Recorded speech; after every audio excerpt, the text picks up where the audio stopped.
It's time for another Bahamas vlog style video. So before we can do that, we need to get there. And that's where Jason and Derek come in. They were nice enough to invite me on the plane again, and we took off and started making our way over there. Now, something cool on the way over was we flew right over Sebastian Inlet. If you can see it in the background right there, we'll zoom in, and about halfway down the North Jetty, if you look really closely, you can actually see Alberto hooked up on a pretty nice snook, it looks like. Now we had the plane packed full with the ghillie bag and all our other gear, and we were expecting some bad weather, but we were going to make the best of it. So we did stuff like this. Oh, no, that means he's happy. I don't think it's happy. After a couple days of bad weather and island hopping, we caught a break. We had some good weather. It was still a little swelly out there, a little rough, but not too bad. So we headed out and did some trolling. We went out to the edge and just kind of trolled, hoping we'd either get lucky or maybe find a frigate or something like that. Found some dolphins, not the right kind of dolphins, and we did have a marlin, but that didn't work out either. The dolphins put on a little show. After we trolled for a while, Jason and I were going to hop in and do some diving. And that's where we're going to pick up now and show you what it looks like down there. Now, I'm shooting a sling, Jason's shooting a pole spear. This is the Headhunter Gorilla Sling. I modified it a little bit, but I'm shooting the Headhunter Gorilla Sling, and Jason's shooting the Headhunter Nomad Pole Spear. Super awkwardly falling in, probably.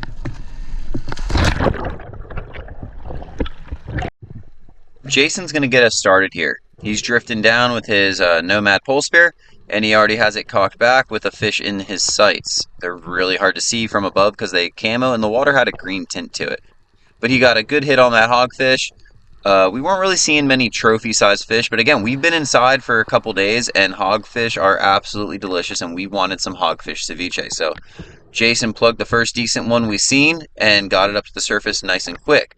Now it was going to be my turn. Jason spotted this fish, and he was nice enough to tell me I could go down there and shoot it. I went down there, and I really took my time. I was looking around, really looking for something better than this mediocre-sized hogfish. So I took my time. I'm looking around. I'm keeping my eye on the hog. He starts to go into the ledge. I got a pretty good idea where he's going to pop up. I don't see anything better, so I'm going to take this layup of a shot that Jason gave me and plug this hogfish. I pull back on the sling, get ready to shoot it, and matrix. I don't know what happened there. But we'll slow it down and show you because it's pretty impressive, actually.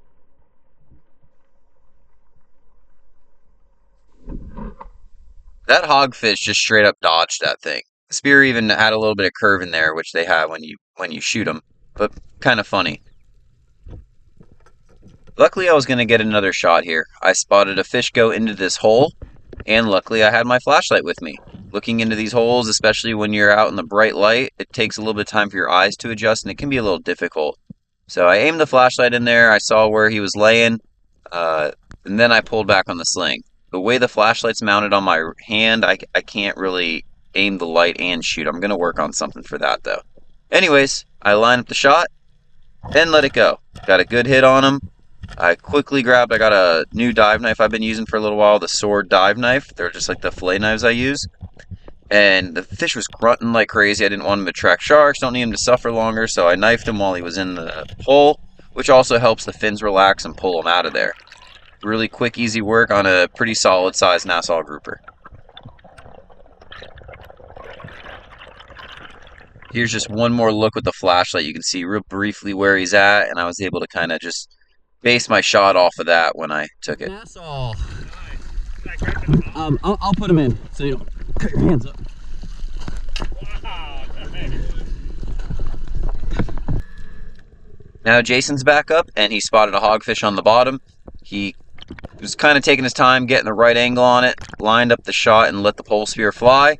You can see he hit him really good. The fish kind of made it under a ledge a little bit, got stuck a teeny bit, but we're in really shallow water, and there wasn't really anywhere for him to go in that ledge. It's about 30 foot deep, and that was going to be a second hogfish for us. So now we're good on ceviche. We got enough hogfish for ceviche, but we're still looking for some bigger ones. It'd be nice to take one home. I think Jason actually spotted this fish too. I can't remember, but he was definitely seeing a little more fish than I was this trip. And I drifted down to the bottom with my sling, and I did not want to have a duplicate of what happened last time. So I took my time, waited for him to turn until I got really happy with the shot, and let the sling fly. Right there, I hit him good right behind the gill. Very solid shot. It's not coming out. I know I can pull him as hard as I want. I have slide ring on that shaft, that headhunter sling, with a slip tip. It's a very unique setup for a sling. But then I saw this guy. This was going to be my biggest fish of the, or my best fish of the trip, I should say. And it is so camoed out. We'll show you again, but watch how fast the camo pattern comes and goes and then comes back. Super camoed out there. We'll let this play out.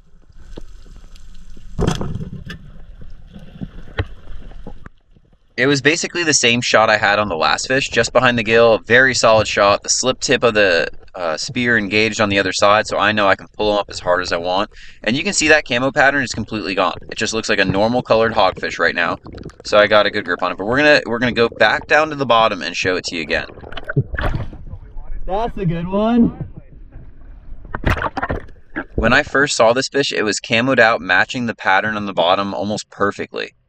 And it's almost like once the fish realized, okay, it's not working, this person sees me, or whatever this thing is sees me, it kind of starts moving a little bit. It was really swelly too. You can see the fans, how the swell's moving back and forth with the current.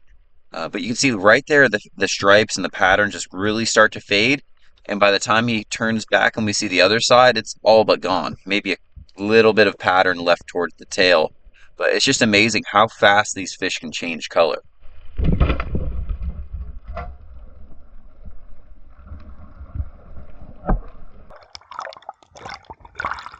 Maybe only about 30 seconds later, you can see the pattern is back, and it's just an amazing looking fish.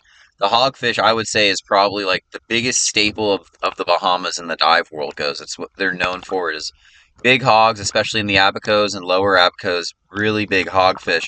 And this isn't a giant one, but for our standards for the day, we were both really happy to get this fish and have some super delicious fish. After that hogfish, we were ready to head back to the house and have our super good ceviche. And of course, Jason gets in the boat, I hand my spear up, and then I look down and see a grouper. And I see it go into this rock.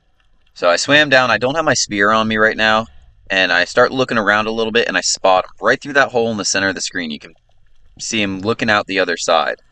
So I set my flashlight down, go up to the top, tell Jason, hey, grab your spear, come in here, come shoot this grouper. And I thought it was a black when I first saw it. But then after I looked at it in that hole, I could tell it's what you call a yellowfin grouper. Probably one of the best eating groupers there are. Incredibly white meat. Here's Jason. He's looking right down where that flashlight is. You can see he picks up the flashlight, takes aim with his pole spear, and when he shoots it, he knocks the fish out the other side of the hole. As he starts coming up, I start going down because now I have plenty of air, and I can just take my time and work this fish out of there. It's not a big grouper by any means, but they are so good to eat, and a really unique fish. Similar to what we were talking about on that hogfish, how they change color, but this is more like a long-term color depending on where you catch it. When people shoot them, they usually look like the one you're about to see right here. And then when you catch them, sometimes they can look a whole lot different, but we'll show that later in the video when we get to the filleting portion. I got to give a quick shout out to John and a thank you for letting us use his boat. He couldn't come with us this day. He had to hang back at the house and take care of some stuff, but the weather lined up and we finally got a halfway decent weather window, and we were able to really kind of make our trip worth it. It's fun going there anytime, but this really made it worth it.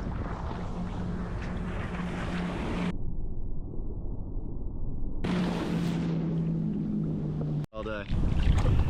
I'll tell him I forgot to record. We got the shop and they'll have to come back and get us.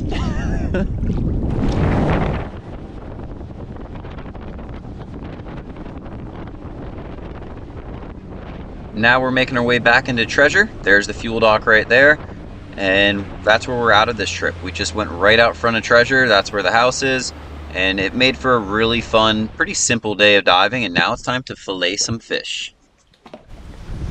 A 9-leaner. I just learned what that was. I didn't know what it was. When she ain't quite a 10, she's a heavy 9.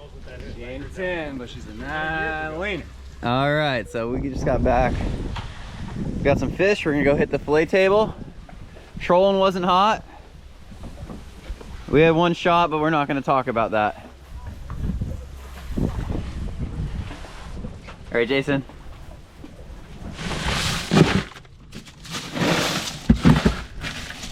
and buried. They were in a slush all day. Some nice hogfish. I don't know if that's the biggest one or second biggest. There's the biggest one. Beautiful hogfish. Let's go get the fillet table going. A lot of times we won't shoot Nassau's, but they're a great fish for beginner divers or for days when you're pretty hard up for some fish like we were today.